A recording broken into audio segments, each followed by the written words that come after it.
him up, lay it down just like Matt Amari. Wrestling little RHAPUp's gonna make it sorry. Feeling like The Rock cause I'm driving in Ferraris. And we coming every week and it's feeling like a party. Will I Ric Flair, Showing out like Bianca Belair, Best podcast, flush it in the air, Roman Reigns and we win it, don't care, No cap. Throw him up, lay it down just like Matt Amari. Wrestling little RHAPUp's gonna make it sorry. Feeling like The Rock cause I'm driving in Ferraris. And we coming every week and it's feeling like a party.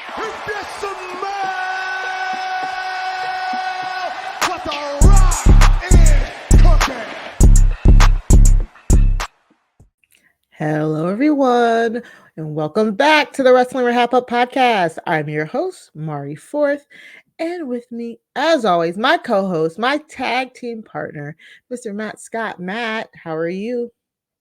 I'm good. I'm excited for a Royal Rumble. Am I appearing in it? Am I appearing in it this year? Finally? Am I finally in? TBD. You got to watch to see. Yeah, no. I would never be in a Royal Rumble, right, Mari? Like you would never be in the Women's Rumble, and you're definitely not coming out in number 29. Right. Wink, wink. Never at all. Yeah. I guess we have to tune in. But I'm pumped, and I'm pumped that we have guests. I'm pumped we're doing Rumble predictions. There's also lots of big news to talk about, which we've teased on the channels, on the YouTube, on all on the YouTube, but all of it. But before we get into it, should we welcome our guests? Yes, let's go ahead. We have so much to get into. We got to get these fabulous guests on here so we can deep dive into it. All right. We've got this. Woo! I feel like we should do a countdown from 10. Just to really welcome them in the spirit of the Rumble. But let's just get into it. With the buzzer and everything. 10, 9. Okay. Making his way to the podcast. He is the leader of the Less Than Two crew, the busiest man in reality TV podcasting. He's booked. He's busy. He's ballin'. He's beautiful. He's bodacious. He's beer-tastic. Please welcome the Twitch stream dream, PZV, aka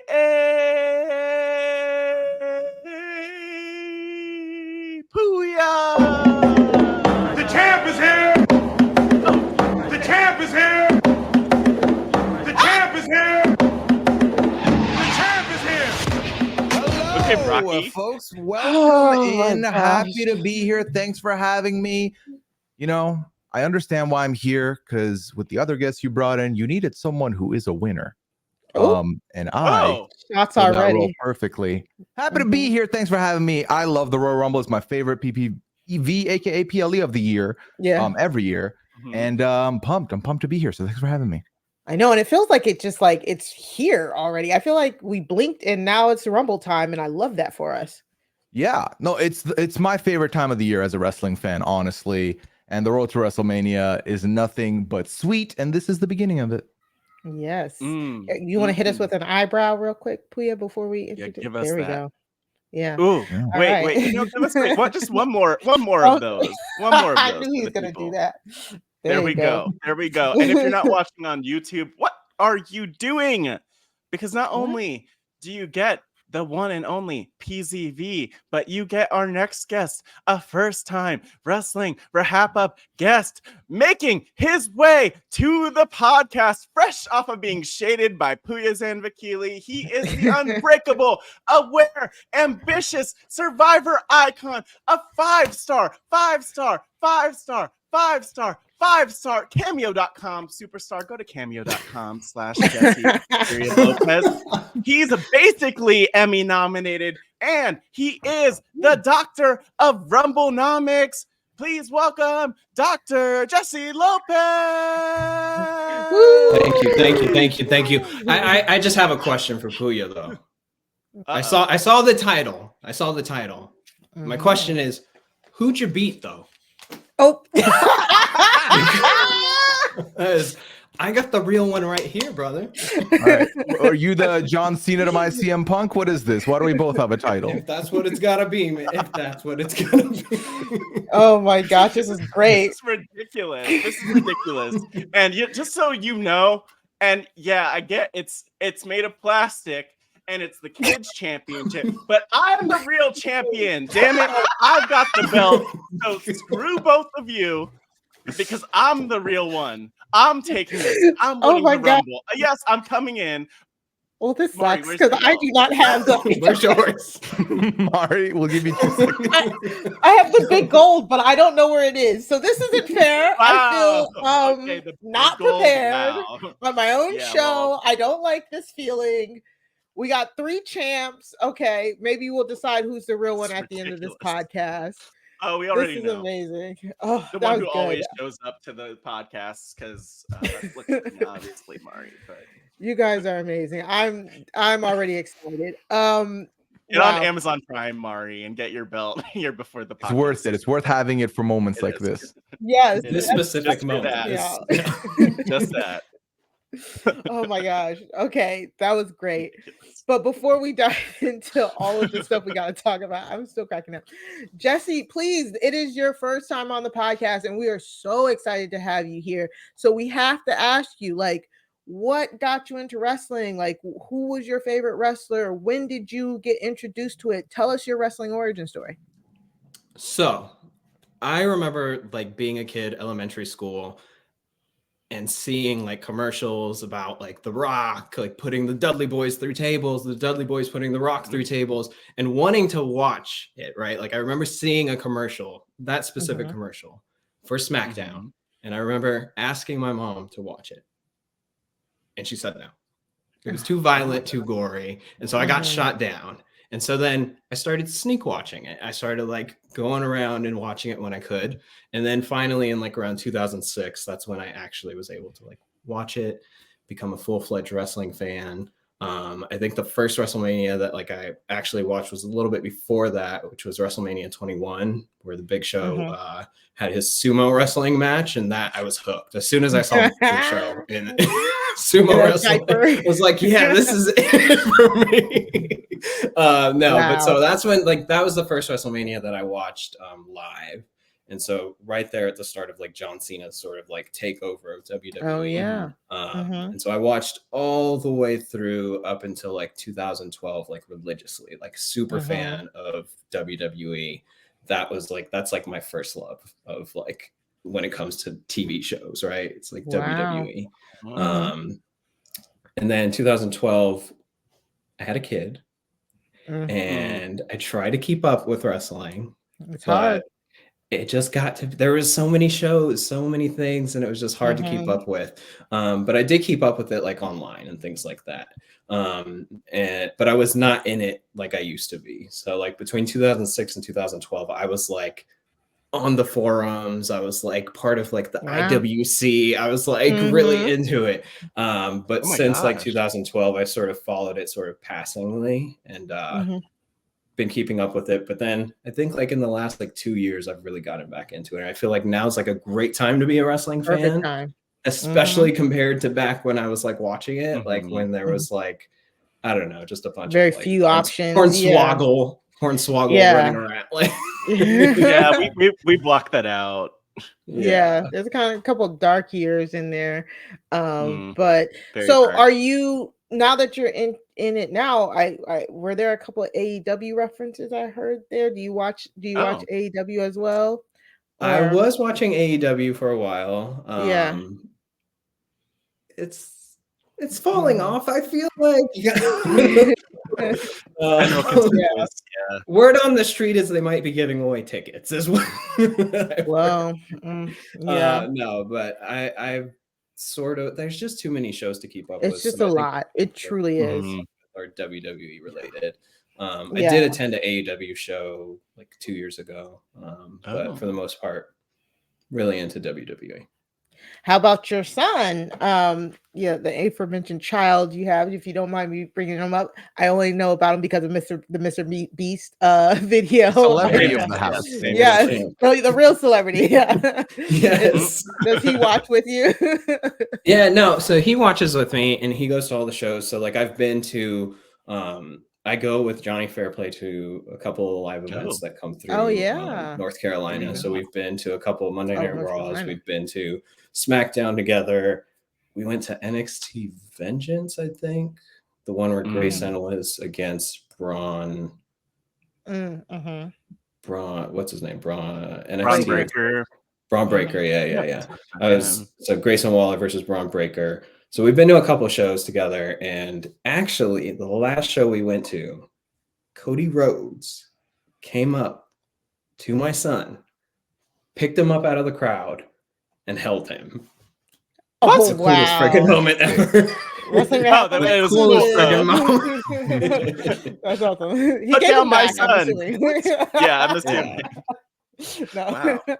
No, he took him That is backstage. He was amazing. gone. Oh, All right, so in 15 years, when we see your son dropping a promo on Cody, this moment will get referenced, and we would have. Yes, no, that picture is gonna be on.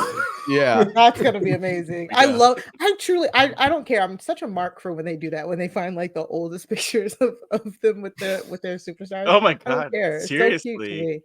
Yeah. God, and the way some of them look the same, like there's a picture I think of AJ Lee meeting Lita, and literally she was Mhm. probably like 12, but she looked the same. She looks the same now. Actually, it's kind of weird. I want It's like to you say the can recent tell. one they just dropped was like CM Punk was like Indy meeting Yeah, CM Punk, I want to say. and there Yeah. was one with Amazing. Cora Jade too. Like a Oh similar. I guess yeah. I he's think met it was yeah. everyone's probably met CM Punk at this point. Yeah. And I've already told my story on here about how when Trish and Lita were signing autographs at the Comic-Con I went to a few years ago, I ran away in the opposite direction crying because I couldn't do it. I was just like, this is too much. Like they're here. I cannot say anything to them. I'm just going to go cry. Like I do not remember that story, but I yeah, love I the told it a long visuals time of ago. that. Wait, you I said it was just a don't few have like it in me. 3 years I don't ago? have it in me. No, this was Yeah. like what was this? This was like when we used to go to the Philly Comic Cons every year. When we were like in school. So this had to be like maybe 14 years ago, maybe Oh, 12, something like that. 20 maybe 2012, 2013. So maybe only like 12 years ago. And I just remember seeing them and Jeff was like, go get their autographs. I'm like, no. Like I've always been that type of person. Like I can never go say hi to people I like, my idols, which is probably funny. Like when people come up to me at like the RHAP meet and greets, that's how I am. I'm like I hi like from the crowd from the side. Like I say hi and I run because I can't do it. But yeah, so let's get into this news. We're so glad to get Jesse's perspective and of course Pooya's. But we had the most ridiculous Tuesday. Full disclosure, we're recording this on a Wednesday. Yesterday was Tuesday, and it was just like bam, bam, bam, bam. Wrestling news. Pile it on. Yeah. Yeah, which was perfect. I was like, oh, they must know we have a podcast coming. Because I would have been mad if all of this came out like afterwards. But the biggest news really today is that WWE Raw is moving to Netflix in January of 2025 in what is like a blockbuster deal for them. I think it was like $10 billion if I remember right correctly, Matt.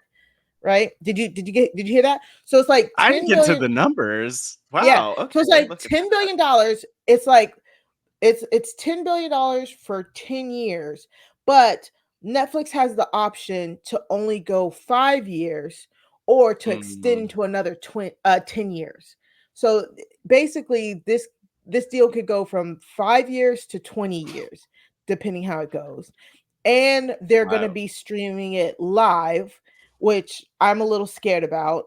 Netflix and live programming have not had the best record. Ask anybody who sat there, myself included, for the Love is Blind reunion. Right. And so and there's all these other like perks to this deal and stuff like that, but it's basically the biggest deal that they've ever made. Let me just make sure I have the numbers right, because 5 billion. 5 billion. Thank you. Okay, I knew it was like 5 billion. Yeah, 5 billion. But listen, their last two contracts for both Raw and SmackDown separately were only for 2.5 billion. So this is like double of what they made. So and we'll talk about it, but Pooya, what did you think? What was your first reaction when you saw this news? My immediate reaction was, damn, this is up. Because the thing that I've noticed, having watched WWE for many years now, is that no matter where they move, people move with it. It's not like they move and then no one follows. Right. People follow because it's been a part of a lot of people's lives week in, week out, every Monday for as long as they can remember. So to me, it is intriguing that we're going streaming exclusive. This isn't a situation where it's on TV, then it's available the next day on the streaming platform. This is, like you said, live. My worry is, are you going to figure out the live component by the time this happens in 2025? But if they do, this is interesting because I've also seen reports that Netflix is thinking of price hiking again, and it's coming at a great time for them. Yeah. So can't wait for the $30 a month for Netflix, but it's going to be great. But that's the thing. I feel like if this goes successfully, this will really change a lot of things with streaming platforms and live TV. Because then I think this is because, Netflix came in, became like the de facto streaming platform. Then Hulu pops up, Paramount Plus, Disney Plus. Now everyone's got a plus and extra money to blow. So if they do this live and it works, I'm intrigued to see who else gets them. Because obviously we've had some. Peacock has had the World Cup. Peacock has had, they have select NFL games. So like they have other games as well. Yeah, I believe this is Netflix's first dive into this. So I believe so. I believe so as well.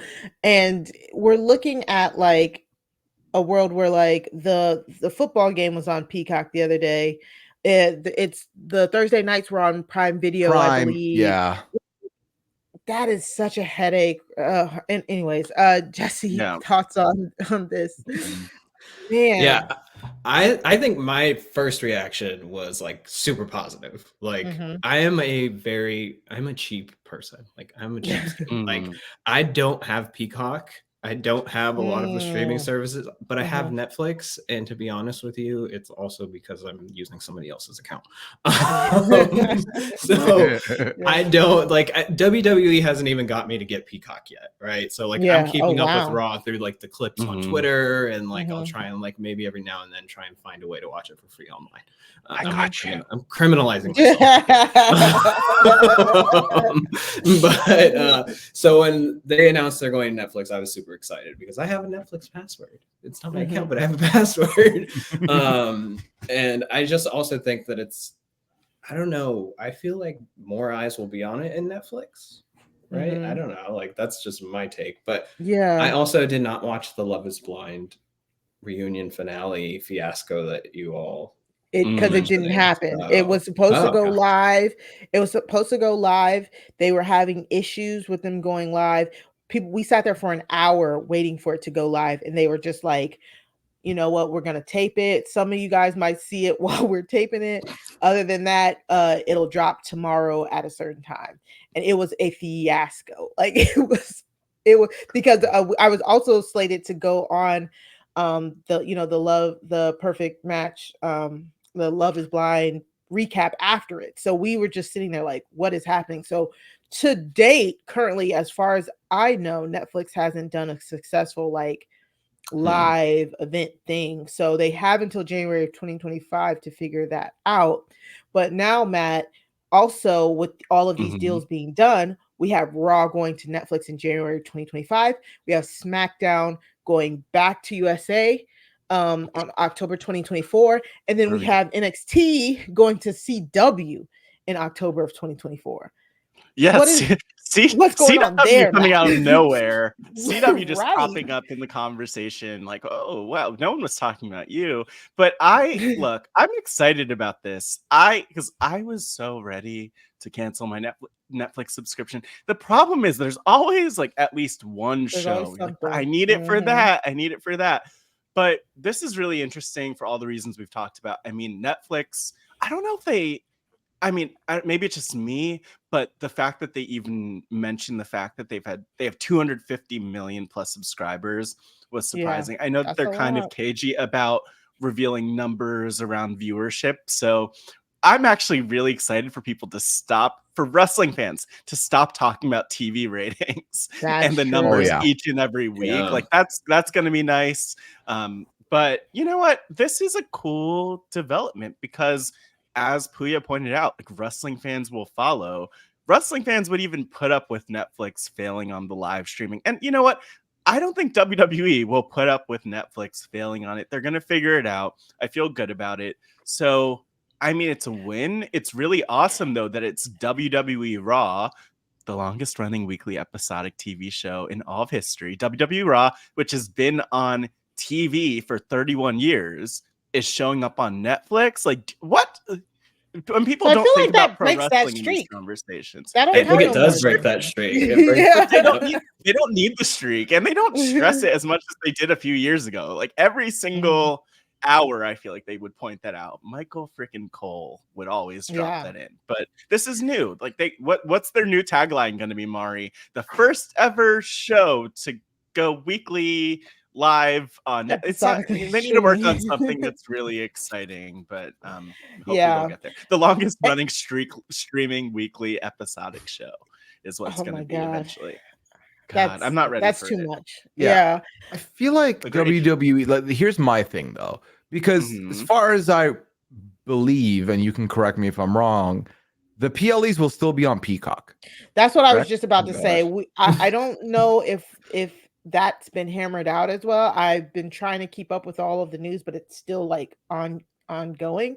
So as far as I know, the PLEs will still be on Peacock. So I don't know. Yeah, it's because up until this point, streaming and wrestling hadn't quite figured each other out. Because the PLEs, you know where to go Saturday to watch him, easy pickings, done. But then if you want to watch the last night's Raw, you can't watch it on Peacock. The latest episode on Peacock is still from December. And then Hulu, they'll give you Raw, but it's like a cut version. Last time that I came on here, I was like, I realized that it was an hour or something. Yep. You're talking that it was 3 hours. Oh no, I messed up. So I'm happy that at the very least, because obviously once it finishes being live, the episode should be available right there, right after anyway. But and similar to, I know a lot of football fans will have talked about this and feel this, but I don't love all right, there's 18 different avenues for you to watch the same program. This NFL game is on Prime. This one is on Peacock. This one is on Fox. The other one's on TNT. Why? I hate that, but also it is what it is, I guess. And we now have, so now no more Fox. Bye-bye, Fox. You had your chance. You lose it. Which is, that's wild to me that like SmackDown won't be on Fox anymore or anything like that. I could have sworn the ratings were amazing for it. So, but I guess they just didn't feel like paying the money to renew the contract. But like we said, it's still ongoing. So if we hear anything else, we'll definitely let the listeners know. I'm just kind of flabbergasted by all of that. Like that's a lot. Luckily it's just Netflix that you'd have to pay extra for. You know, we already get USA, you already get CW in most markets. But then, of course, like Pooya pointed out, if we also have to keep Peacock, and then all of the network stuff too. Like Peacock never figured out where to put all of the WWE network stuff, and I'm still mad that the WWE network was gone. I loved watching the WWE network. It's kind of what got us back into wrestling back in 2014. So, but they have all that content or most of it on Peacock. It's just like not too searchable. Like you have to find the show. You can't search like Kurt Angle and then have all of his matches come up. It's really clunky, but it's kind of there, you know? Wait, so do you all think it'll still be 3 hours? Or you think now that they're not tied to like a television network? Oh, no. I remember when they went 3 hours. You think they'll have commercials? I think that's they a will. good question. Well, it's Netflix. Is Netflix going to add Netflix? Like Netflix with ads? Yeah, they have Netflix with ads. And I saw something about them leaning more into the ads on Netflix. Like not they want to be able to sell ads. Like that's one of the ways they're gonna make a ton of money. So maybe it will. Yeah, we're gonna get 3 hours of ads on Raw. Like how does that affect the show? Are there commercial breaks? I guess there's still gonna be commercial breaks. That's so much to think about because like now, we don't have to think about if there's it. Yeah. It's They like, do. do you just compress the runtime to like 2.5 hours? That means people are wrestling straight. They're not, they don't have to do like the pauses between the Well, commercial breaks. To me, it don't make sense because you can't have it be an ad-free and ad version of Netflix. It has to be the same live broadcast. They're not going to have two separate broadcasts, right? So there's no shot that's the way it is. It's either going to be whether you have it with or without ads. This is a 3-hour product that will still have commercials in the middle of it regardless. So I don't know how that would work. Who's getting the money? Is Netflix, like, is this a WWE signing the ads or is Netflix signing the ads? That confuses me. I don't know. But as far as the live show goes, I feel like even if you're paying for no ad Netflix, you won't get ads on your like on demand stuff. But if it's a live show and they do ads for everybody, everybody's getting ads. There's no way you're skipping that line, I don't think. Right. Yeah. Well, okay. Well, that's a head scratcher. We'll figure it out. They have a whole year to figure it out. And we'll keep everybody posted. Next up, Okada is coming to WWE. Legendary Japanese wrestler Kazuchika. Oh, God, I should have practiced this. Kazuchika Okada. Yes, thank you. I'm bad at it. It's 9 o'clock. Yeah, I watch wrestling. Okay, whatever. Mari, what's your favorite Okada match? Just say Okada versus Kenny. Yes, not the last one because that one wasn't too long, but the middle one. That one. Yeah, it's mine too. Are we all gonna have to name our favorite Okada match? Because no, that's named mine already. Yeah, the middle one was really great. Well, for those who do know who Okada is, I mean, this is a big signing. This is, again, it's like the biggest Japanese wrestler, like, take your pick. He's at the top there, and he's coming to WWE, but they're saying he's headed to NXT. A lot of people have feelings about him going to NXT. Jesse, do you think this is a step down, him going to NXT and not straight to one of the main rosters? I mean, so being fully transparent about not knowing much about no Okada, problem. When I saw the news and everybody was very excited about seeing that he was going to WWE, because I think last that they had heard, it was like maybe he was going to go to AEW. AEW, yeah. Mm-hmm. But then news came out that he's WWE bound. The first thing I thought was like WWE, like at least on the, I think Raw and SmackDown feel really stacked. Really like loaded, yeah. There's CM Punk, Cody Rhodes, Gunther, Seth Rollins. Like there's like so many like top people already on Raw. On SmackDown, you have Roman Reigns when he shows up, LA Knight, Randy Orton, AJ Styles. Like all of these people have already just returned, and so like the top of the card feels stacked at least. It really does. I just think there's already so much going on that I feel like him going to WWE, like I don't know where somebody fits in, especially if he does have this sort of like legendary status. So maybe they're pushing him to NXT as like a way to sort of buy time or something. So Matt, how about you? You just step down, but no, I think that's a great point. Like to me, right now, the main event scene in WWE feels like the waiting room of a doctor's office. Like who's being seen next? Who's next? Because whose number? Yeah, there are a lot of us in here, and we're all trying to be seen. Like that is the issue I have with WWE now, and part of it is just that people wrestle so much longer, like on the women's end and the men's end. We had a whole program last year with Trish Stratus, which was amazing, but who else could have been quote unquote in that spot? I just think it's fascinating, but I don't believe anything that we see on the dirt sheets when it comes to who's going to NXT, who's going to the main roster. Like Okada will go wherever Okada goes. I'm assuming the main roster, but I mean, like, I wouldn't be mad if he goes to NXT personally, just because the main roster's doing fine without him there right now. Yeah, that's true. I don't know who's saying it's NXT, but that is the rumors. Pooya, what do you think? I mean, my thing with NXT is, and I remember NXT when it was that wonky game show. It was the reality show. That was my introduction to NXT.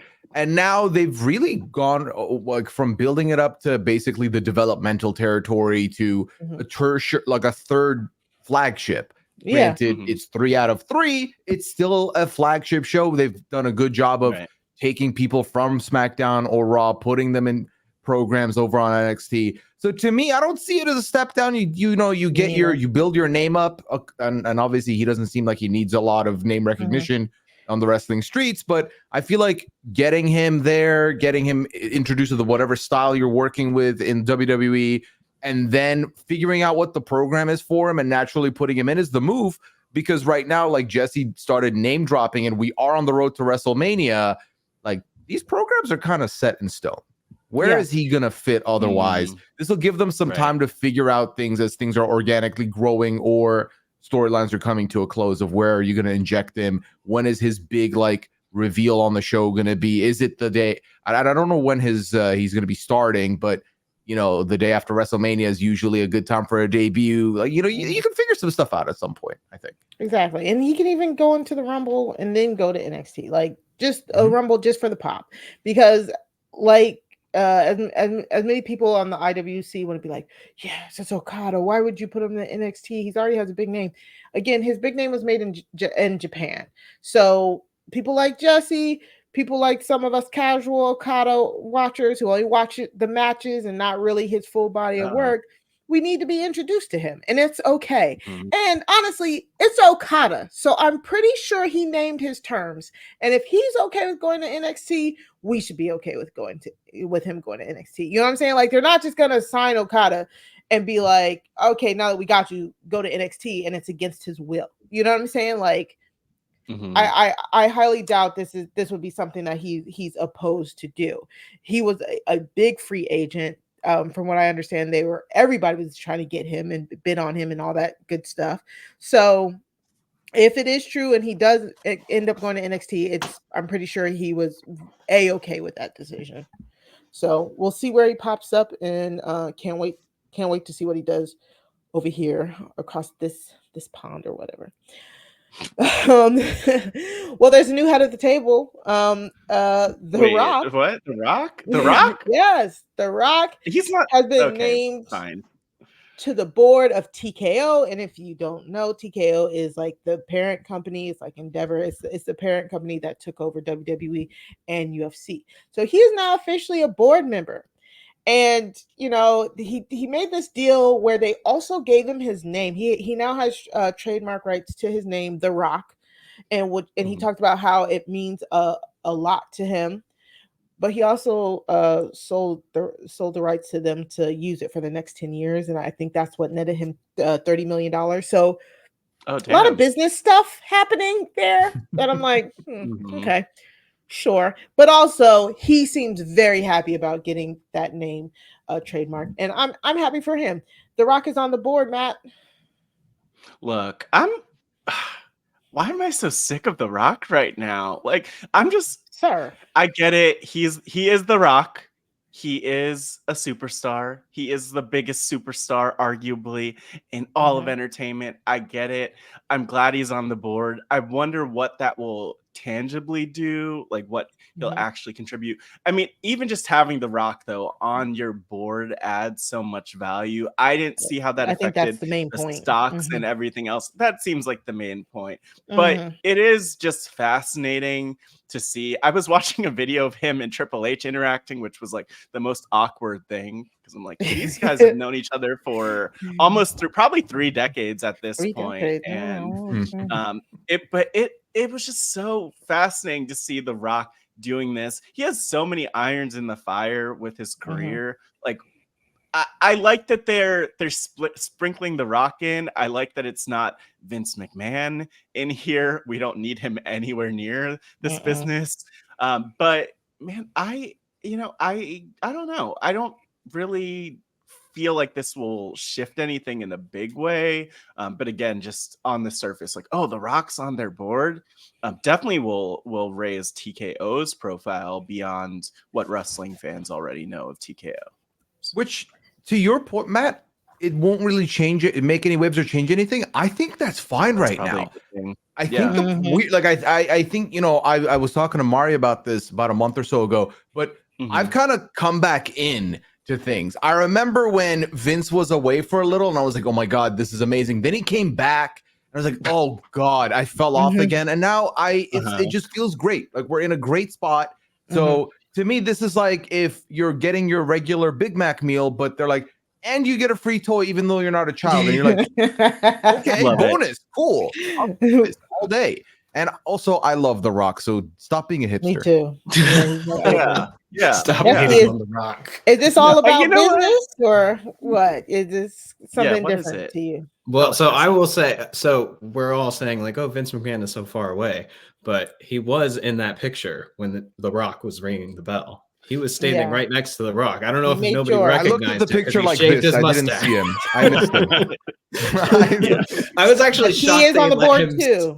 I was shocked they had him out there because I feel like they've been like quietly Yeah. trying to get him out of the picture.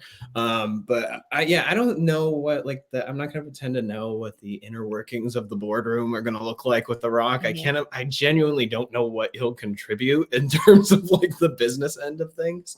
But I do think it's kind of interesting, and you know, some of my predictions for WrestleMania and like Royal Rumble. Okay. This might feed into it. It might. Oh, I don't know. Like, what a headline if you know comes the board of TKO, and then we'll see. Yeah, I'm for me. This is fascinating. Is Rikishi coming back? Is that what's happening? Like, come on. Listen, he is a part of the board now. Does this count as head of the table? Is this what he was referring to? I know, right? That's all he meant. He's like, that's all I meant. Okay, I'm gonna go back.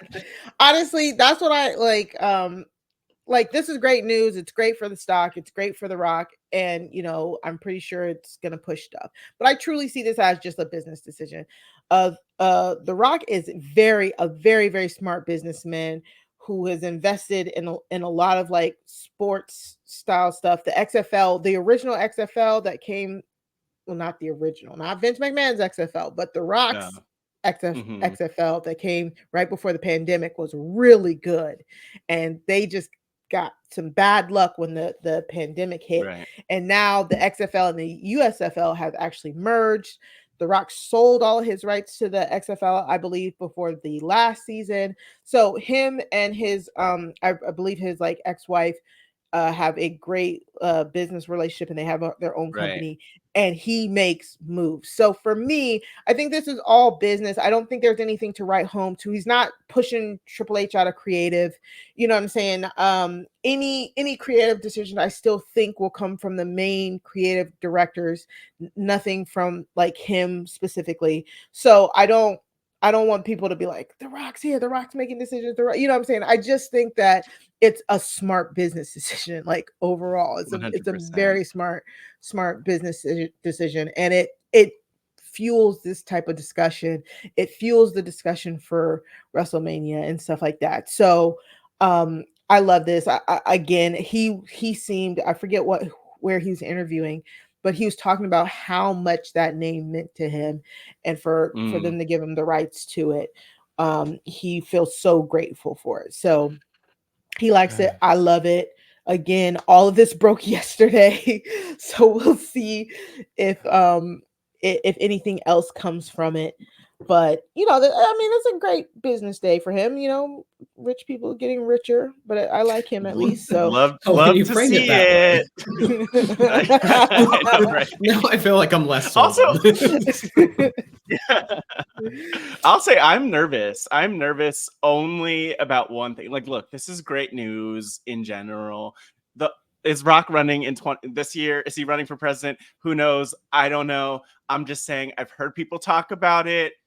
This might be him setting himself up. He's going to win the Royal Rumble and then win the presidency. And win the presidency? He's going to use this. He's going to go after Joe Biden. That's the title he's going for. Yes, I think so. I wouldn't be shocked. Oh my God. Yeah. Didn't he tease that in Young Rock? I'm pretty sure he did. He did so. Yeah, he did. But I think it was 2030 something though. I want to say damn. was the okay. I can't Olga. remember. It's been yeah. Surely we're not buying into this conspiracy that whatever happens on Young Rock is gonna play out in real time. Well, It is. him and It Roman is. Reigns. That was in there.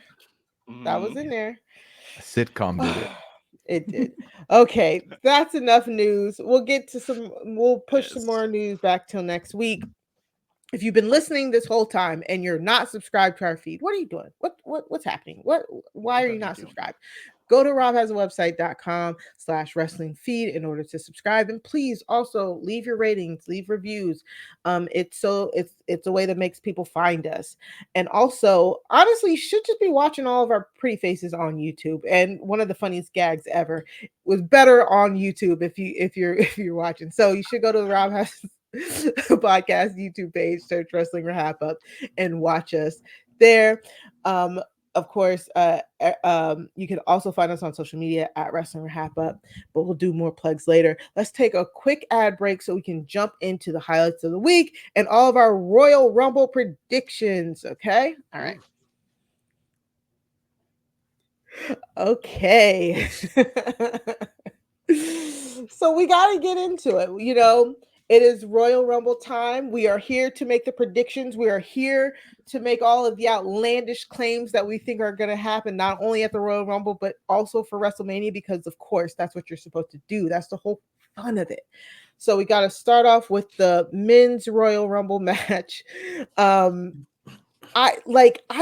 feels like one of those years for me that like, I feel like so many people could win it. You know what I'm saying? Like, and even if I'm just saying like a strong 2 contenders, it still feels like an open slate. So let's just go through the confirmed entrants really quickly. Confirmed entrance so far is Cody Rhodes, CM Punk, Shinsuke Nakamura, Bobby Lashley, Drew McIntyre, Gunther, Chad Gable, Otis, Akira Tozawa, Kofi Kingston, and Damian Priest. Pooya, it's your favorite. Your favorite time of the year. What do you think we're gonna get in the Royal Rumble match this year? Who's winning? Okay.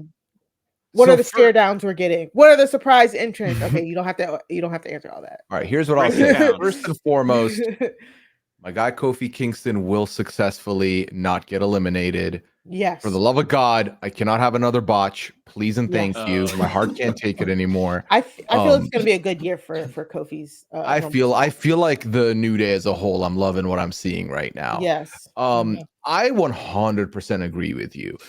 This year a little bit differently because like the last couple of years, because I get really back into wrestling to the point where I look at I watch the shows, I'm reading the articles, I'm listening to Walk Culture, I'm trying to figure out what's going on.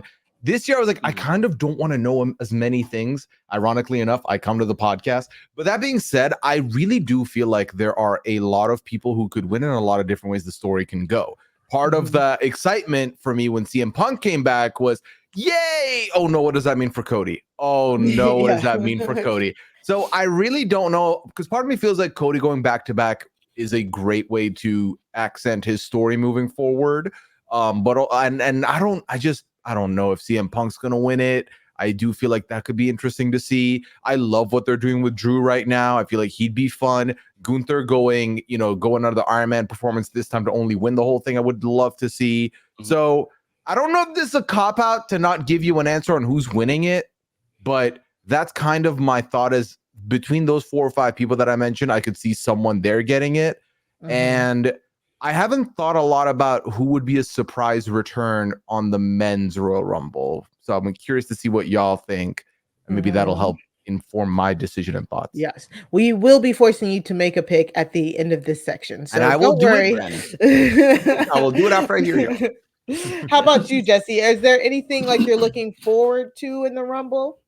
Well, I was going to just say, Pooya, I think it is a cop-out for a champion to not make a prediction. So who do you think is going to win the real Rumble? Champion. Okay. Okay, wait a minute. I'm the only one holding it. We don't even need to hold it. He's gonna wear it like a hat. That's it. Like a little pin. Right. You gotta wear it unique way. That's what they told Roman. Exactly. Throw it over your shoulder. No, around I the think so I think we're gonna get a surprise entrant. I Mhm. think that we're gonna get maybe 2. Oh, Okay. I'm not gonna give away who I'm predicting as the winner just yet. Okay. I But you're think not that going to give we're away gonna the see. surprise. Yeah, I was Okay. gonna say, don't tease us like this. Yeah. I can't tell you who I think is gonna be the surprise entrant. No, we No, want please. to know. We want you We want you I thought you weren't to. gonna tell us. Okay, yes, yeah. We're on the So edge of our I have 2 people that I think are gonna show up. One of them makes me happy. The other one doesn't make me happy. Okay. I'll start with the unhappy. I think that Hulk Hogan is gonna hit the ring. Oh. Unfortunately. Oh, no. I think you might be right. I hadn't thought Oh, about that, you know. no. That they had that little package of him, and then the social media team like tweeted out like that clip of him saying, "Maybe I have one more in me." Oh, no. Oh, He He's doesn't. in Florida, and he lives in Florida. Oh, no. Okay. Can I ask you for an extra making too prediction, much Jesse? Which stars he go? Because you know he's gonna eliminate a couple people if he's there. Who is he gonna eliminate that's gonna piss all of us off? Yeah, who's the one I'm person who just can't catch a break? I'm just going to Look- say, Cody. It's gonna be Cody. Oh my god. I was gonna go in a different direction. Oh, God. I was gonna go in a different direction. I was gonna say the New Day. Yeah, I know. Or who else could he'll Yeah. probably eliminate Big E, honestly. Honestly. Big right. E comes in, returns. no. You see where I'm going with this. I see where you're going with this. Ooh, what about the one that you do like, Jesse? Yeah, please. Oh yeah. Yeah, let's cleanse Lighten the mood. Please do. I think it's unfortunate, but that's what I think is gonna happen. But the one I do like, I do think is maybe crazy. I think our newest board member is gonna hit that ring. I think The Rock is gonna show That would up. be good. Yeah. Number 30. I want The Rock to show up. I don't want him to win, but I want him to show up. That's for sure. You know? But Number what if- 30, because he's gassed. He'll gas out too quickly. So Right. What a heel move though that would be. The Rock shows up at 30 and then wins. I mean, wait, Cody just did that last year. Cody just did that. They do that all the time. But that's different. That's different. I don't want that for The Rock. But I agree with you on The Rock. I'm hoping Hulk Hogan doesn't show up. It's making too much sense now, though. Once Yeah, he yeah. said it, it's making way too much sense. He doesn't That have whole it in package him, makes though. sense now. He doesn't have what? He can't get into the ring. Like his hips, I'm worried back how is he's going to get His out. hips, Actually, I'm yeah. not that worried. Just They throw can't him throw him over the Just top. throw It's him fine. over. He'll gently, And that's how gingerly Hogan slide to the wins. ground. I mean, yeah, like the WrestleMania main event, Hogan versus The Rock versus Roman. Leave Cody out of it. Let's just throw Hogan into it. Like, just put him in. Why not? Ruin everything. Cody can watch from the sidelines. I don't like where this is going. Matt, what are your thoughts? Get somewhere positive. Please. Yeah, no. I mean, yeah, look, there's so many great options for who could win, and I like not knowing. Like I don't think Punk's gonna win because that would be taking it a little bit too far. Like last year, this man had a wreck of a year and then returned to WWE, and you can't just cut the line after. I mean, who knows if all of the dirt sheet rumors about everything with CM Punk were true, but he's just a little, he doesn't have his nose isn't too clean. We can't just put him to the front of the line at the head of the table. Cody, I could see him taking it. I could see The Rock winning. I could see Gunther winning. So I like that we have options, but I hope that I'm actually most pumped that they haven't announced so many of the people entering, because honestly, the Rumble is like in part about who wins, but it's really about all of the moments and all of the surprise returns and all the people we get showing up. So I'm pumped. And again, like I almost would guarantee that one person on this podcast will show up in the Rumble list. Okay. Well, is there something you aren't telling me? right. Yeah. Right. Is there something you aren't telling us? For me, I'm looking forward to all of these storylines kind of converging on each other. Like we said, Drew McIntyre has basically been like challenging everybody. He's basically been like, it's gonna be me face to face. So I feel like we at least know who is kind of might be there the longest. I think getting Drew and Cody, and then Cody and CM Punk having that promo where they were literally nose to nose. I was like, dog, like y'all are close. And apparently it worked so well that people were like, oh, throw them into a match for WrestleMania. It's like, that don't make sense. That storyline, none of that makes sense. Seth being injured, I think we talked about it last week. The good thing is he confirmed that it was just a grade 2 MCL tear and a partially torn meniscus. I believe that's what he said. Right. He had said, they said I could get surgery, but before he could resume, Gunther came out to talk to him about it, and Seth said he'll be ready for WrestleMania, and I believe he will, because we looked it up last week and I looked it up after this week. An MCL tear grade 2 only takes like a few weeks as long as he like rehabs and stuff like that. So he now has 10 weeks until WrestleMania, I believe. So I definitely think we'll see Seth Rollins. I think we'll see Seth Rollins at WrestleMania, and I do believe. Well, I don't want to give my prediction yet, but wait a minute. What? Why not? I'll do it.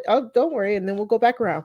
Fine. One of the surprise entrants, I really think Big E's. Like, I'm really, really hoping Big E comes back. I would love that. I think Big E comes back to save the Kofi spot. You know what I'm saying? Like, it looks like Kofi's about to be eliminated. Big E comes to save him. And I think we're gonna further get the Gunther Imperium New Day of it all. I know people are like, but Gunther's so good, but I don't see the need for Gunther to win the Royal Rumble right now, because he is a dominant IC champion. And I think with all of the mess of what's happening with all of the different stories that need to be resolved, I think he's doing perfect where he's at right now. And I know he's going to get even more we know he's going to get even more spotlight with Seth being out of commission until WrestleMania. So I truly don't think he needs to go anywhere right now.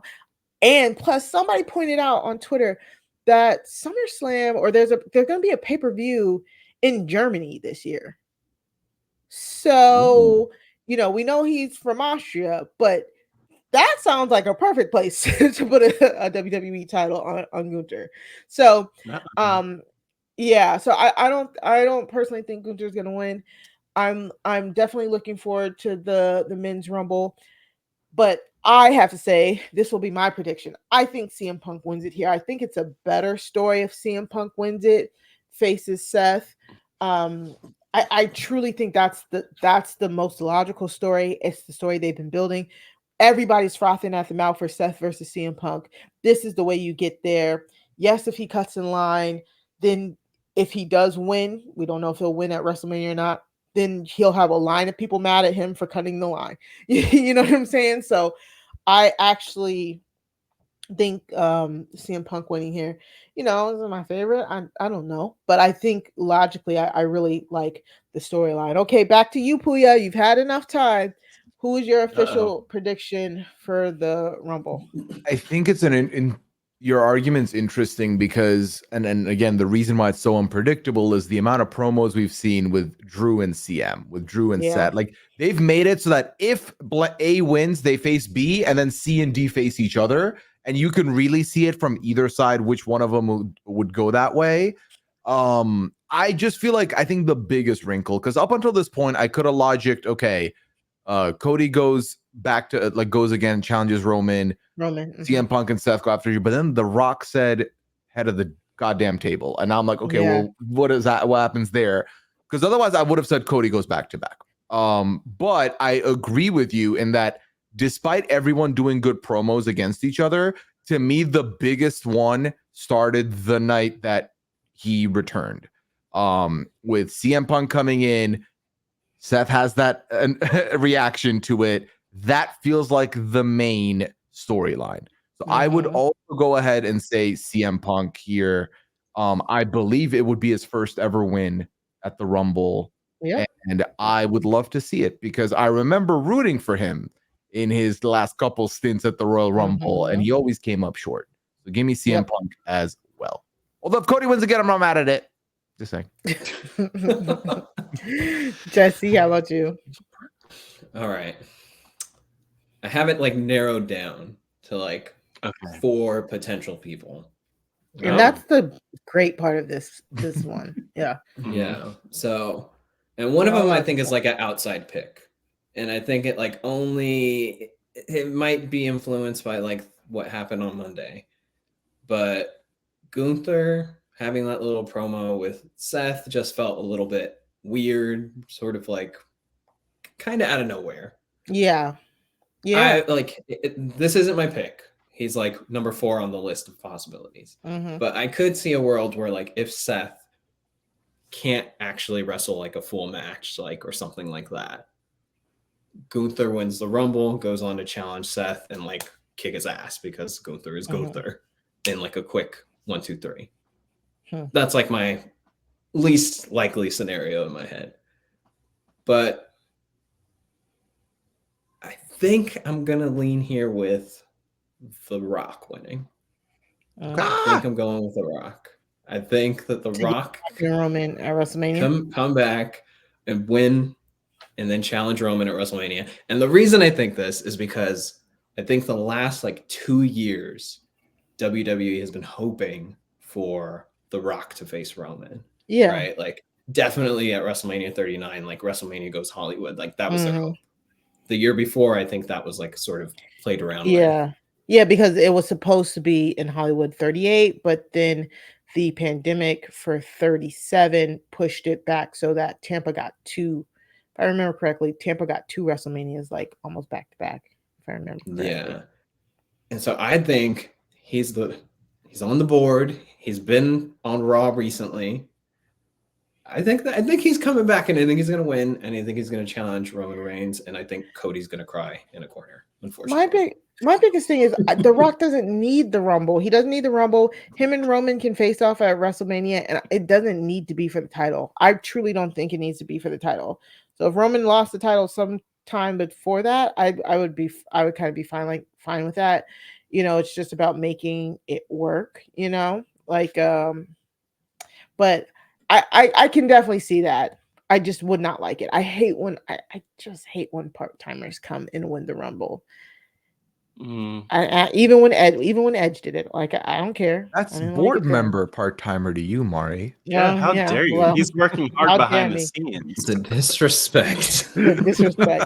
Matt, what about you? But I co-sign and quickly, I love The Rock. He's my favorite wrestler of all time. He's my favorite wrestler of all time as well. But I hate like when Brock Lesnar pulls up and just takes everyone out. Exactly. And that feeling will be, especially this year with so many people that I'd be happy to see win. As much as I love The Rock, part of me would be irritated if he came in and just eliminated like Cody, Gunther, and like one other person. Drew yeah, exactly. I hate it too. Like I don't like that idea, but I do think that like the biggest possible WrestleMania match is definitely like The Rock versus Roman. I think for the time, like that is if you're thinking about like the biggest possible WrestleMania match, I think that's it. I think that WrestleMania is a time when people get back into wrestling, right? And like get exposed to, and I don't know, I think it's a draw. I know it kind of throws Cody off of his path, but it wouldn't be the first time that WWE has done something like this. This is so tough. This is so tough because are we sure that The Rock will be at WrestleMania, competing at WrestleMania? I don't know. Sure. But I could see a world where he's not. I also don't see a world where Cody wins and then doesn't challenge Roman Reigns. That's not going to be a triple threat at Mania with Cody, Roman, and The Rock. So I'm actually between Cody and The Rock. And I think I have to go with The Rock here. I'm like, why would you not have him competing at Mania if he's ready to go? And hopefully he'll be ready to go. But it just gives him a little bit more validity. Like my biggest problem is him skipping the line. I get it. He's The Rock. as a total side note, like, who the hell told The Rock that this was open table? Like, you don't need to bring. I everyone's stuck on that one promo where he's like basically trying to figure out where to sit in the restaurant. And I get it, but I need more new promos from The Rock, and I think that him winning the Rumble would be like a great way to get some more new content that's not just him talking about what table he wants to sit at. If he wins, weird timing. Yeah, what happens if he wins? If he wins and he is part of the road to WrestleMania and he's delivering promos and he's doing all that, I'm so down. So down. Mhm. Yeah. But I think in addition to having, as Mari said, a part-timer come in and win, I would hate if he comes in, wins, and then we just don't see him for like a month. Because we already have that in Roman. Yeah. I don't need a feud between these two. Neither of them are here until the date. I don't want that. Like, Build it up. and that's my thing though. Like their feud it could be figurative. It is like, who is the tribal chief? Who is the head of the table? You know what I'm saying? Like, No, you're bring right. in the older generation and all of that. Like, you could do all of this without the title and without a Rumble win, to me. And if you want to say, okay, but they need to have the title, okay, fine. They could definitely do this without the Rumble win. You know what I'm saying? So I can't see that happening. And I don't even think that Cody should win the Rumble, because why should we see the same road to WrestleMania for Cody? I think Cody should win the Rumble, and then win the Rumble, should lose the Rumble and have to scratch and claw his way to the WrestleMania main event some way, shape, or form. Be that Elimination Chamber, be that pissing Roman off until he gives him a match type thing, because Cody is over. He is still over, but his story has cooled down and he needs something to build momentum. And I just think winning the Rumble again for him is not the biggest momentum getter, because we just saw it last year. We saw him win the Rumble, and then we saw for like 3 months he just did promos to try and hype it up, you know? I would rather see him like trying to do everything to get to the title, facing people like gauntlets, Elimination Chamber, number one contenders matches, fatal. Like, I'd much rather that. Yeah, death matches. But Mari, go through all of the bloodline type thing. This is WWE. When we say once in a lifetime, we actually mean twice in a lifetime. We run it back. We do it the same way we did it last year. Yeah. And we tell you a whole year before. Yeah. But honestly, I will say that the one problem I have with what you said, Mari, is that getting that title off of Roman before Mania to me just doesn't make sense. Because where is he?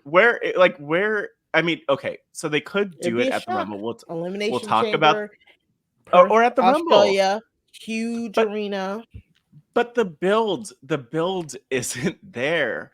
Because he hasn't been around. So that's my one problem with that. But I mean, you're right. I don't think anyone would disagree. Like, that match does not need the title. It's just like, how do you get that title off of Roman when he has basically set records, definitely set current era records? It just, I don't know. I don't want to see that happen before Mania. It's so huge to see him lose that belt. Yeah. I just love that there's just so many different configurations. Wait, side note, has Roman beaten Hulk Hogan's record with the belt? Is that a thing? I think he's very close. I don't like why are you bringing that up, Matt? You got something to say about it? Don't give me any booking predictions. Yeah, okay, I don't want to talk about it. I just need him to beat that record. I had forgotten that I think it's in September. Jesse had brought him up earlier, and that he might be a surprise entrant. I think he would have to hold it until September to. Oh my God. Pass. I think. Let me check. God, and actually, I'm okay with him holding it till then. Yeah, until next Mania record away. Mania 41. Let's go. September. Okay, so I mean, that must. So if Roman does go up against The Rock, that could make sense. Then Roman retains against The Rock, I think. Oh. Yeah. I can't. But he has Mari, to don't beat give that up us. record because at this point, if he doesn't, there's no there. Oh, then when does okay? I'm Roman done. needs to drop it to Cody. That's my personal wish list. But Yeah, will that happen? has to happen. Who knows?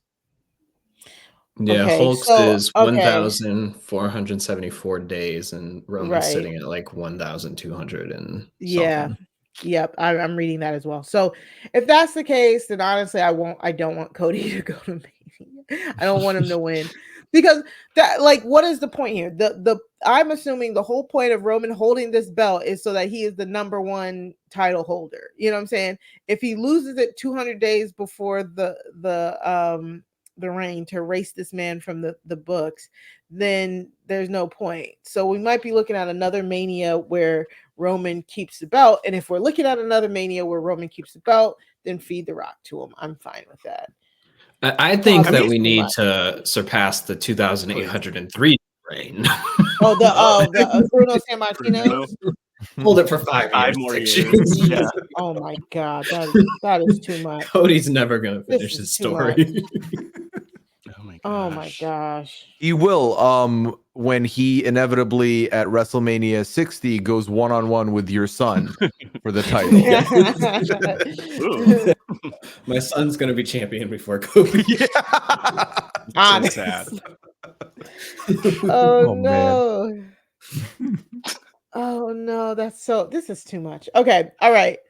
Let's move on to the Women's Royal Rumble match, which is the match I always look forward to every single year. Confirmed entrance, a little bit shorter list here. Bayley, Nia Jax, Becky Lynch, Bianca Belair, Maxine Dupree, and Ivy Nile. We did have like a confrontation between Nia Jax, Becky Lynch, and Bayley this week.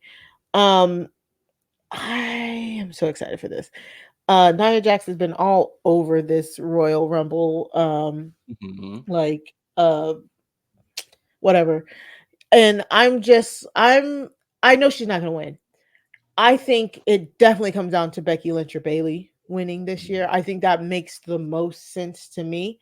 Becky, we did get that Becky and Rhea Ripley segment a few weeks ago, which I still said I thought was very interesting. You know, I thought it was really interesting. It's so hard for me to at this point look at Becky as the underdog, but Rhea, like I've said, and I hope I didn't like misspeak last week, and I said Rhea is on that echelon as Becky. She is. It's just hard for me personally as somebody who reveres a Becky, reveres a Charlotte, a Bayley, and a Sasha as like the upper echelon. But it's like Bianca and Rhea, they're there. You know what I'm saying? They're both there. So it's just like hard for me for Becky to be like, oh, I don't know if I can beat you. I'm like, you can beat anybody, Becky. Like, you know what I'm saying? Yeah. And that's not a put down for Rhea. So I think it has to be either Becky winning so that she can go up against Rhea, or Bayley winning to further the damage control storyline. And I personally like that one a little bit better. I hope we get a whole bunch of surprise entrance this time. I hope we get a AJ Lee. We know Trinity's coming back. I would love it if Sasha comes back, but again, wherever Mercedes wants to go, she can go. It's fine. I'm just tell me, girl, I'll be there. Honestly. They said somebody oh man, I can't remember the source, but somebody was like confirmed a surprise entrant for the Women's Royal Rumble will be a former women's tag team champion. I'm like, what? We are like, okay, like that could be calling this again. Is that what's going on? I mean, it could be. I mean, yes, it could be like Sasha / Mercedes, but it could also be Naomi, who we know is coming back. Like what? Or it could be one of the Iconics. Are they both pregnant? I can't remember. But I feel like they've been pregnant for like 3 years. They have for forever. It could be anybody. You know what I'm saying? So I'm just like, okay, whatever. But I'm so excited. I always love the Women's Rumbles every year. Pooya, are you excited for this one? What are you excited for? I'm very excited for this one. I find myself being more excited for the surprise entrance in the Women's Royal Rumble every year as opposed to the men's because I don't know who they're gonna get. And this year, and this is one of the key reasons why I didn't want to read news. I've been avoiding like getting too deep in the dirt sheets because no, it's all good. I mean, I came here knowing I'm gonna learn stuff, but part of me didn't want to find out 3 weeks ahead of time that like, yeah, no, AJ Lee's not gonna be there. I want to keep the fantasy of AJ being there. If Sasha Mercedes is there, that I would lose my mind. I just think there's a lot of good potential for some surprise entries. So I'm here for it. And I'm pumped to see it. Now, here's the little thing for y'all. I scheduled a 12-hour stream for Saturday, promptly forgetting that the Royal Rumble is this Saturday because I still in the back of my head forget that Sundays is no longer the day for these things. So I'm gonna somehow try and avoid being spoiled on anything and then finishing my stream at midnight and watching it then. So big. I mean, the good news is I'm not gonna be on Twitter because I'm gonna be streaming.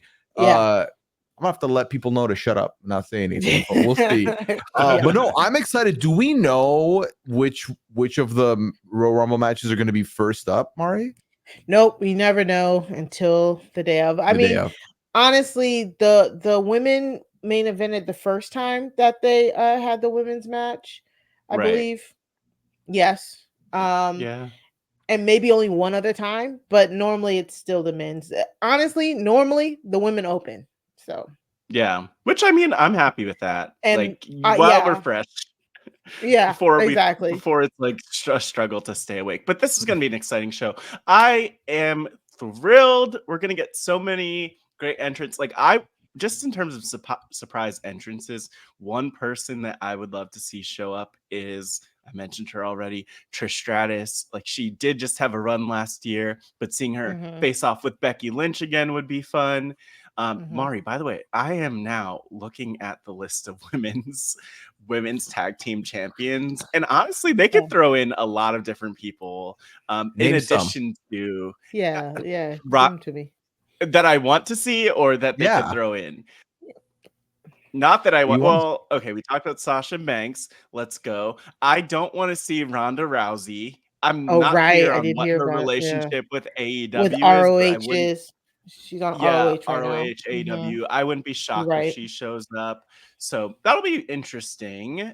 Tamina, former champ. I'd love to see her. Tamina, I could definitely see her rounding out a 30. She's still back there. Shayna Baszler, Sonya Deville. Let's go. We have a long list. We have a long list. But I don't feel like Sonya's been hurt though. Sonya had a pretty bad injury, I believe. She was teaming with Chelsea, was champion, so maybe she'll come back. But you know what? I don't feel like the Raw side needs the Women's Royal Rumble win. The stuff with Becky and Rhea and Nia, like that's going to be great going into Mania. Maybe it'll be a triple threat match. I don't really care. I'm going to be excited to watch it no matter what it is. But Bayley winning would be such a great story to face Io Sky. Of course, they're together in Damage Control. Bayley's already on the way out. But I don't know who else I could picture facing Io. Like, and that's my problem. That I feel like the winner, like I would love for the winner to face Io Sky on SmackDown. I just am racking my brain on like who beyond Bayley could win because I do feel like Bayley feels really obvious at this point. She's come up in the conversation. She was even on Raw doing her thing with Nia and Becky and getting beat down like a pro. So, I mean, if it's not Bayley, who is it on the SmackDown side? Because I don't picture someone winning and then challenging Rhea, and then we have Becky and Nia in the mix. Like, do Becky and Nia face off at Mania one-on-one if they don't win? I don't know. But that's the best part. Then that's the best part. Not Bianca is always like in the back of your mind because with Charlotte being out now, they need to find something for Bianca. I don't think Bianca needs to win the Rumble again. I'm more interested to see who she tussles with during the Rumble and who eliminates her because I feel like that might be where her WrestleMania match and opponent goes because I can't see Bianca not being on the WrestleMania card. You know what I'm saying? I think she'll be on the WrestleMania card. I don't think she needs to be in the title scene because she doesn't need it. personally. So I'm really interested to see who she ends up tussling with there. But I agree with you. I think Bailey's the only answer. But it's kind of funny that they've set that storyline up where Bailey could either win, because damage control is like, you gotta win, you gotta do it, you gotta win it for us so that you can then face Rhea, not Io. You gotta face Rhea. Or she could lose and then they could be mad at her and jump her and get her out of the group. You know what I'm saying? Like, so it's kind of very interesting how they have that. Becky could win again, like you said, to face Rhea, but again, I feel like if you're trying to make Becky the quote unquote underdog to Rhea, her winning 2 Rumbles is not how you tell that story. She's saying she has a little bit of doubt in herself right now. So let her lose the Rumble, keep that doubt going, prove herself through an elimination chamber, prove herself by going through Nia or whatever she needs to do, and then have her face Rhea, something like that. So very interesting. Jesse, your thoughts? We have 2 amazing women's champs, Io and Rhea. Who could they possibly face? Yeah, so I was actually sold on like Becky Lynch being like the first two-time women's Royal Rumble winner, right? Like that's what I was like sold on. But you actually just changed my mind completely. I think that your story right there of just like the fact that like her whole promo was built around like this sort of self-doubt and like I don't know if I can do it. I think her winning the Royal Rumble then eliminates doubt, like in her mind. It really does. I think that that does a disservice, right, to the story. So I could I don't think Becky's winning. And this is just breaking news. This is in the last 2 minutes that this has happened. Yay, look at me. So now I don't know who I want to go with, but I do think that has there been, so I've been trying to keep up with like the damage control storyline. Is there tension there already? Like, oh yeah, it's been so planted. Good. Okay, it's so good. But between the subtle planting at War Games, where Bailey had helped everybody out, to like Bailey taking the pin at War Games, to like Bailey facing Bianca in a really good match on SmackDown the other week, and Damage Control just sat there. And she was expecting them to help her, and they were like, "Well, we thought you could take care of her by yourself. You didn't." And Bianca beats her, and then that's when Dakota tells her, like, "Listen, you got to get your head in the game. You have to win it for us," and stuff like that. And you can just tell that it's not okay. And so they need a catalyst to break this storyline open. So, and it's clearly gonna revolve around the Rumble. So they just have to decide: are we getting our Orton Triple H moment, or are we getting something different? You know what I'm saying? Where she's kicked out because she loses. So I'm so excited to see where that storyline goes. And I really, really, really want to see Bailey versus Io at WrestleMania. I like Matt said, there's kind of like no other thing you should be doing there. But Mari, what if, just to throw in something kind of insane here, like what if another member of Damage Control wins the Rumble, screwing Bailey, and then Bailey's screwed over, like clawing her way back to get into the match with them? Like imagine if Dakota Kai returns, wins the Rumble, so we get a brand new winner. Who knows? I don't know what's going on with her knee. She's always around. She's apparently still injured. But, like imagine her winning, which would be cool. It's fresh, it's different. And then Bailey's thing becomes, okay, how do I get into that match? So you have these 2 heels, Dakota and Io, already set. They're already together. They're having a good old time. And then Bailey has to claw her way in. Like, I just want some excitement with the story. Bailey feels like the choice, but I do want to convince myself that it can be Asuka winning. I mean, Asuka already won, so I don't know if I want to see that again. But she could be the first 2-time winner. And then they have really been touting like a 2-time thing. It feels like they've really been pushing that. Bianca pushed that in most of her promos. It feels like when they did the Rumble by the numbers this past week, they're talking about, will there be a repeat winner? Or will there be a new? It feels more than normal, but I don't know.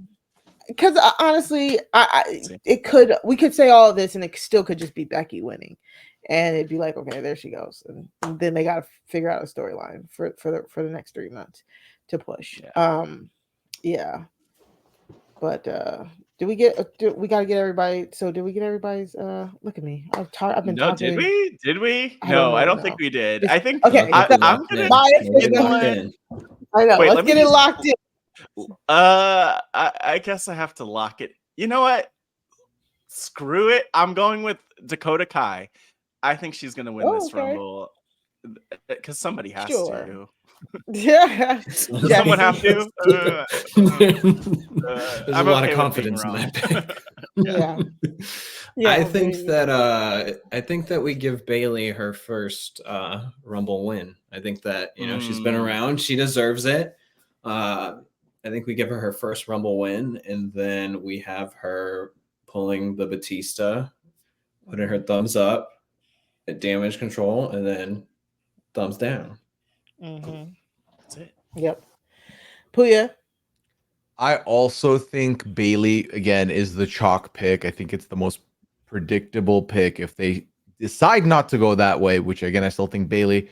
The new WWE game has 2 women on the cover. Yes, it do. One of them is a champion. The other could win the Royal Rumble. Could be Bianca Belair winning and becoming the first 2-time here. I could see that. It could. I love her so much, and that's the thing. She doesn't need it. Like that's the biggest thing to me. That's what I love about her. She doesn't even need to win it again. But yeah, I agree with that as well. What about if someone debuts in the Rumble and wins the whole thing? Are we talking about Jade? Who? Are we talking about Jade? Who are we talking about? Jade Cargill. Talking about Jade Cargill. Yeah. I know. That's what I meant to. She had just came back into my mind about a surprise entrance. She needs to be in this match. They need to put her in this 100%. match. 100%. Oh my god! If Jade, I love her, but I Jade get throws nervous out about Bianca. I get nervous about the idea of her debuting, just because I love her too much. I love everything about Jade. How long has she been in the her WWE? in- It's been at least 4 months Since September. now, I want to say. Yeah. Yeah. I mean, they have to take off the training wheels at some point, and the Rumble is a perfect place to do it. Yeah. They can always follow up on it, or they cannot. We've seen that so many times, and I hate that so much. Like they bring back all of these old heads. They give them great spots in the Rumble, and then we don't see them again. Kelly. I'm Michelle still mad about Ivory. I'm still mad about Ivory coming back, giving me hope, and then her not showing up anymore. So, so I will lock in my pick. I think these are all great picks, but I got to go with Bailey. I think she needs it. I think the story needs it. I think she deserves it because of all the time she put in. She just extended her contract with WWE as well, so. I want to see Bailey do it. I want to see that personally. I'm so excited for the Women's Rumble. I feel like there's going to be so many more surprises there because it always feels like there's more surprises in the Women's Rumble just because the roster itself, like the active roster itself, is smaller. So it feels like they always have bigger, like more slots for like the nostalgia acts or some of the new girls and stuff like that. So yeah. Also, real quick to rewind back to the men's, because I don't think I'm going to get a chance to talk about him, but I want R-Truth to do something fun in the Rumble. I love R-Truth so much. Yeah, I can't wait. He brought a ladder out that one time. Yeah. Oh, he's definitely going to do something, and whatever he does, he's going to accidentally get all of the Judgment Day people. He's somehow going to cause Damian Priest to get booted, and I can't wait to see how he does it. 100%. Yeah. Oh my god, that's amazing. All right, those are our 2 Rumble matches. We got 2 other matches on the card. Of course, the undisputed WWE Universal Championship match, the Fatal 4-Way, Roman Reigns versus Randy Orton versus LA Knight versus AJ Styles. Y'all said Roman ain't losing this title, so basically we don't have anything to talk about, is what I'm hearing. Low key, though. Low key, that's what I'm hearing. Yeah. I mean, like, look at it. Come on. Like LA Knight, AJ Styles, Randy Orton, but really, Randy, come on, my biggest question is: will these people be in the Rumble? Like, I truly hope that they. I hope that they have this match before the men's rumble so that some of them could come into the rumble. Which are the some? Oh, At least yeah. LA Knight. I can't see LA Knight not being in that rumble, like just for the pop of it all and him making it just close enough to like lose. You know what I'm saying? Just close enough to lose. Yeah, just close enough to lose. Because that's what that's what it seems like. He has lots of fans. Like we said, we acknowledge all of his fans, but I don't. The top is too stacked right now. Yeah, I was about to say, if anything, maybe he could. I think the rumors are. We'll talk about our next match, but he might be looking at like a United States title match at WrestleMania. Does any I feel like with Roman Reigns, it's like unless it's at like WrestleMania at this point or SummerSlam, like any event that he's like defending his title at, like it's like it's a moot really point. tough to even like try and play around with ideas. And it's a fatal 4-way. A fatal 4-way kind of like inherently protects the champion as much as like they'd be like, oh my god, the champion doesn't even have to be pinned, but it inherently protects him because it's a fatal 4-way. It means there's no rules, and when there's no rules, he has a whole bloodline to back him up. Exactly. So there's gonna be massive shenanigans. This is just gonna be a shenanigan filled match, and it's going to be fun. It's going to be a train wreck. We've seen the 3 participants like going up against each other, going up against the bloodline. So I think that's all it's going to be, and we're still going to get Roman leaving as a champion, but we'll have fun while it lasts. Sure. Not about the destination. It's how we get there. Yeah, exactly. I guess the real question is really like who's eating the pin, like who's taking the pin.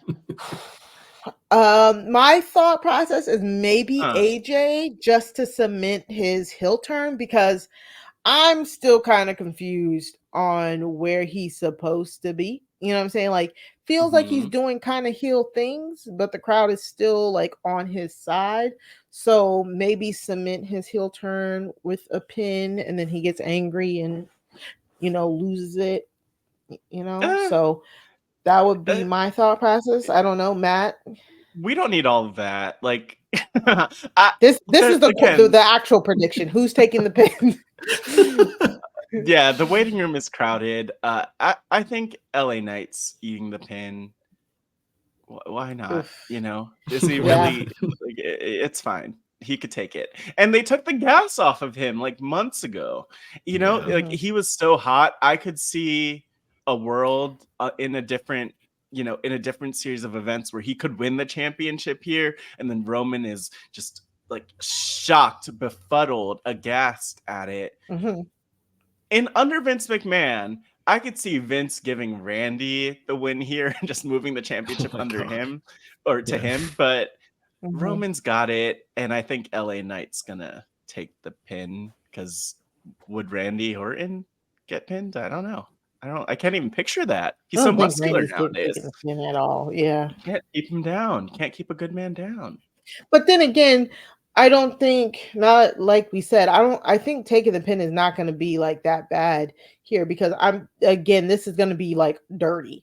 Like this is like put somebody through a table dirty and then pin them. So it's not like it's, a burial or anything like that. So I think we're all in agreement. Pooya, any final thoughts on this? I think we're all just gonna say Roman here, because I think again, it's one of those where, do I expect it to be an entertaining match? Yes, but do I expect the outcome to be anything but what I expect? No. I think he's gonna survive it.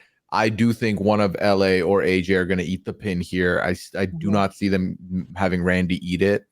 And that's about it on that, because again, now that Roman's held it for so long, you're expecting whoever takes it from him, whoever makes him eat the pin, it's going to be a monumental PLE, B, a monumental person. And while Randy, his name goes without needing to mention here, I just firmly do not think he's the one to do it. And I just don't think it's going to be LA or AJ either. So, yeah. Honestly. Yeah. and that's really that on that. So this could be where the Rock comes out, if depending on where this is set up in the night, where this match is set up in the night. Maybe the Rock comes once all of the shenanigans break loose here. I don't know. We'll see. I'm like, no, they're good. Yeah, because if the men's Rumble's at the end of the night, like I think that's where we'd see the Rock show up, or at least we wouldn't see him. Like Roman has main evented before. He has main evented the Rumble without being in the Rumble before. So this match can. Mari, be serious. This match is the main event. They could push it to the main event. If they push it to the main event, Rock is 100% coming out for it. Exactly. No, That's what I mean. Exactly. Yeah.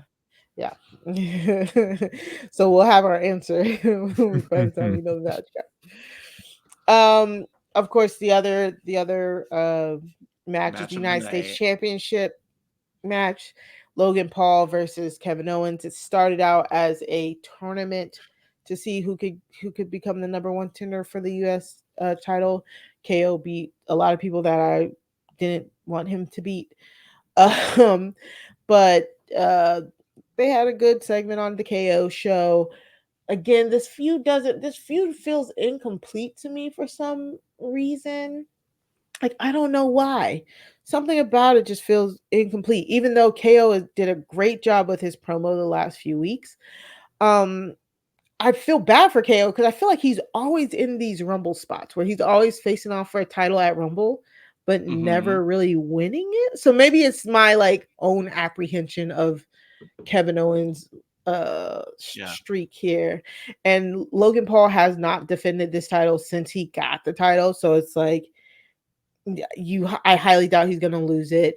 I highly doubt he's not walking into Mania as the U.S. champion. So, but I don't know. Pooya, any thoughts on this feud here? I co-sign what you're saying. I don't see Logan dropping it here to KO. Again, I feel like Logan needs it more than KO does also a little bit, right? So I am curious though who is looking primed to take it from him if you had to name a person. So that's what I was saying. A lot of people are saying it has to be like a uber babyface. So a lot of people are thinking at some point during the road to WrestleMania that we might end up with LA Knight versus Logan Paul for the US Championship at WrestleMania, and then LA Knight takes it off of him. So and for that reason, I think we know what the result of this one's probably going to be. Yeah, I mean that sounds logical to me because the crowd is clamoring for LA Knight to get some sort of recognition, but just the top belts are very tied up right now. So you got to look at the secondary titles, and I don't necessarily see him going against Gunther because they're on different brands too. So the next best thing is the U.S. Championship belt. Jesse, what did you think about this build from the clips and stuff we showed you and everything? Do you think they built this properly? Yeah, I mean, I think Kevin Owens can work with anybody. I think Kevin Owens is this match is going to be phenomenal. Yeah, and I also think that his promos are just sometimes I've seen him at house shows too, and he's just hilarious. I believe he doesn't even fully let loose on TV. So I think that he's a great first title defense for Logan Paul. Logan Paul kind of weirds me out. I don't know if he's always, the promos recently from him about Kevin Owens, I'll see you in court and things like that. It just felt a little bit weird. I don't know. And their exchange in the ring, their promo back and forth. I don't know.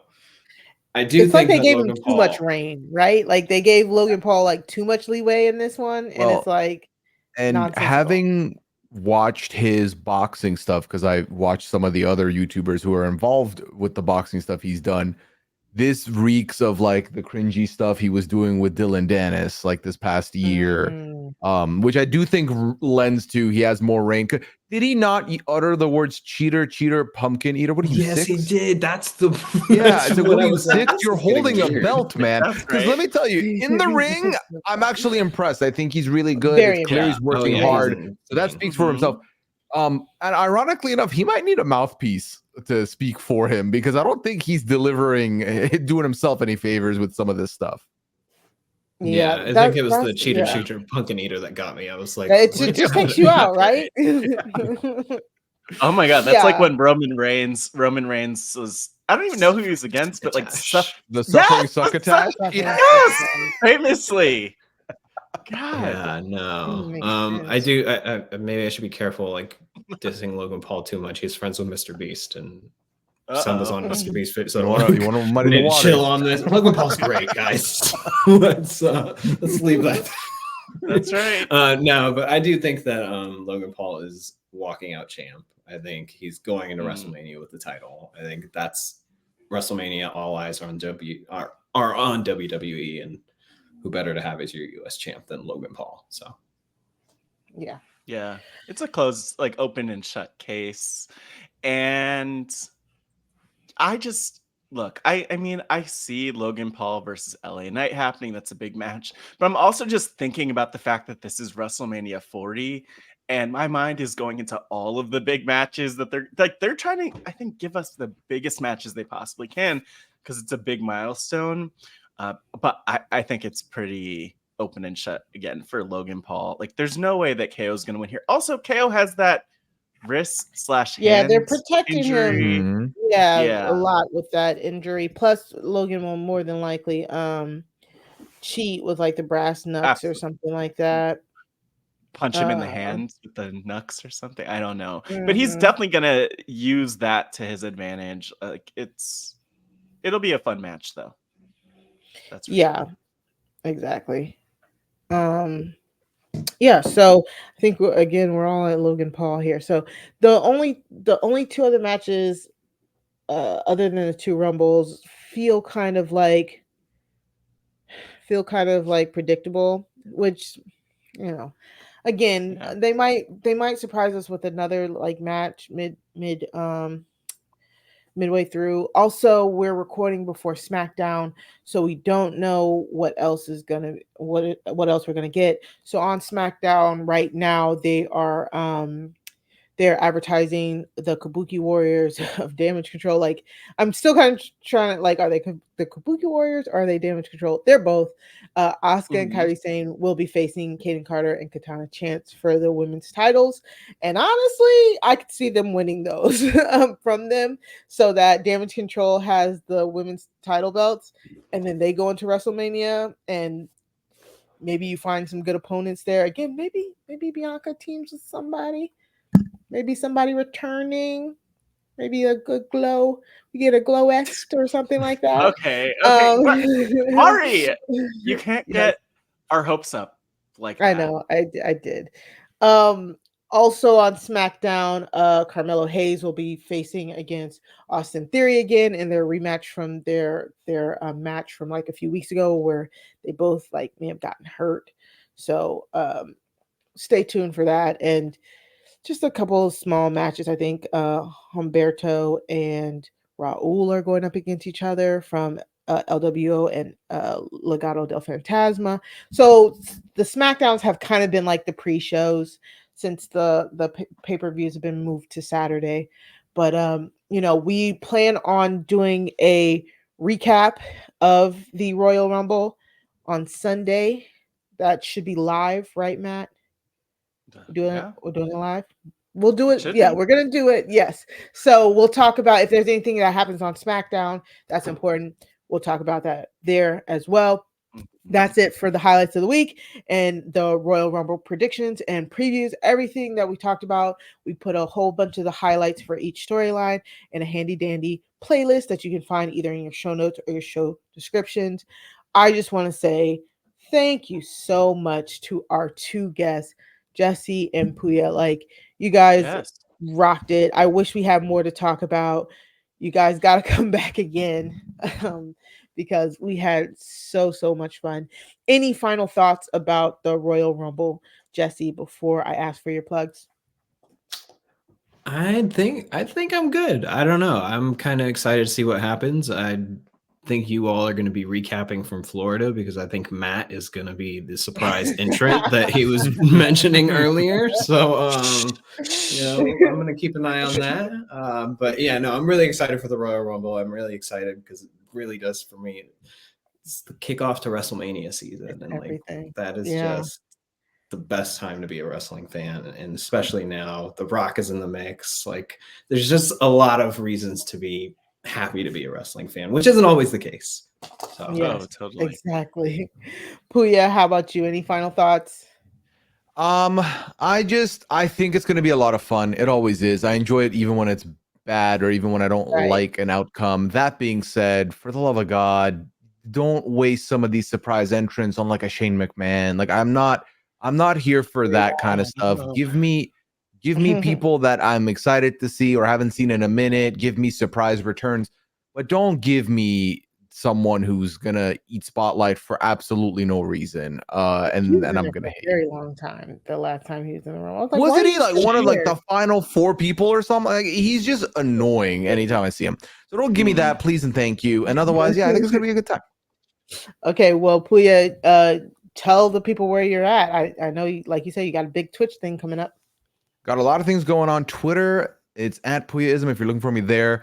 But otherwise, twitch.tv/Pooya. That's where I'm going to be this weekend, specifically Friday, Saturday, and Sunday. Got 3 streams coming in back to back to back. We're going to have a fun time doing those. And if you're looking for me on podcasts, Traders is on fire right now, and I'm at the wheel. We've got Traders UK with Annabelle, and we've got Traders US with Rob. And we have a feedback showing up for Traders US. You can check those out.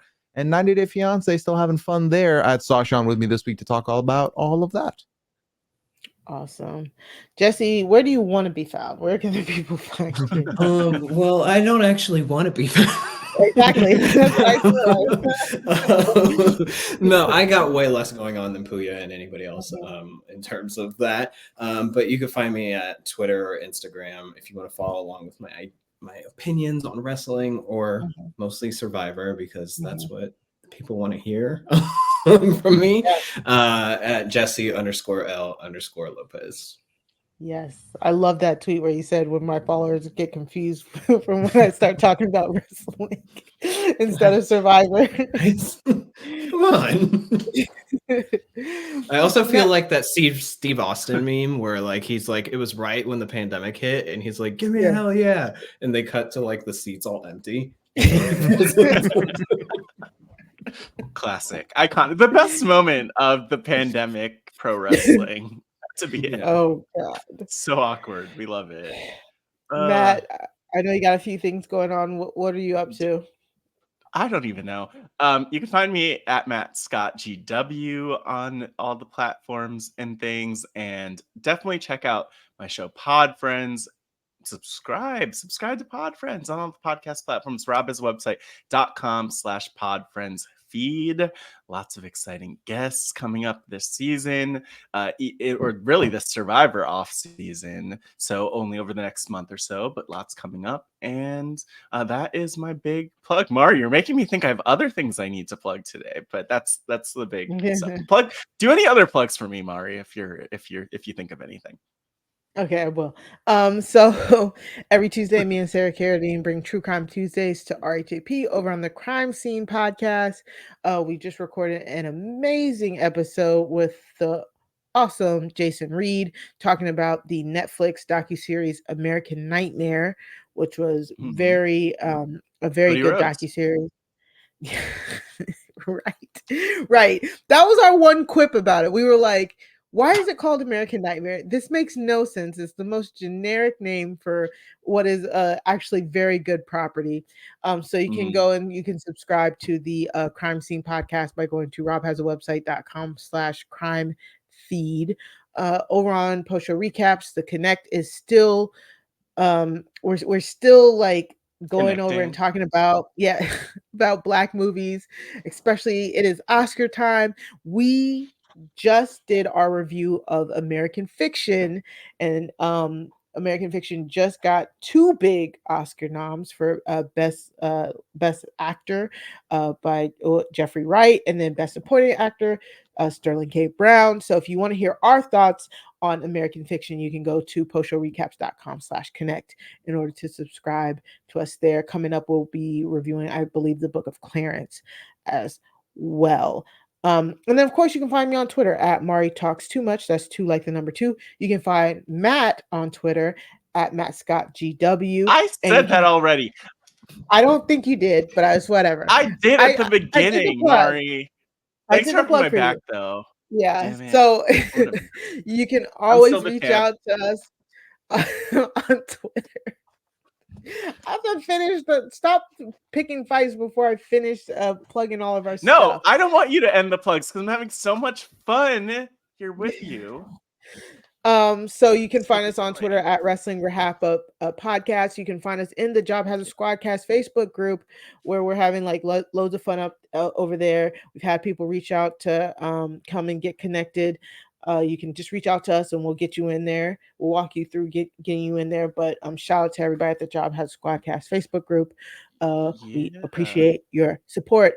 And finally, and just a side note, we actually have a special game happening. I know we mentioned we would plug this. Grace Leader is trying out a new game in the group. So I know traditionally around the Royal Rumble, there will be like the pick a number type of game, and maybe that'll still happen, but we'll have a whole other game happening that we're going to try out. So check that out in the group and join it, be part of it. Let's play and face off and all the other things. Yes. Do you think you could win that, Matt? Do you think you have what it takes? Well, actually, it doesn't matter what you think, Matt. I hate you so much because I know that's far from the first time that you got me with that. Right. He waited the whole time. That's like the 5th time. Okay, well, on that note, wow. For me, Matt, Jesse, and Pooya, thank you for joining us this week. Remember, wrestling is for everybody, but not all wrestling is for everyone. We will see y'all next week. Bye.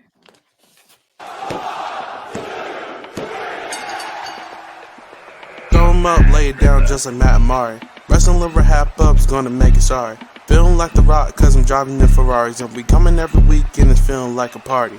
Moolah Ric Flair, showing out like Bianca Belair, Best podcast, flush it in the air, From the rings and we win it, don't care, No cap. Throw 'em up, lay it down just like Matt and Mari. Wrestling liver RHAPUp's gonna make it sorry. Feeling like The Rock cause I'm driving in Ferraris. And we coming every week and it's feeling like a party.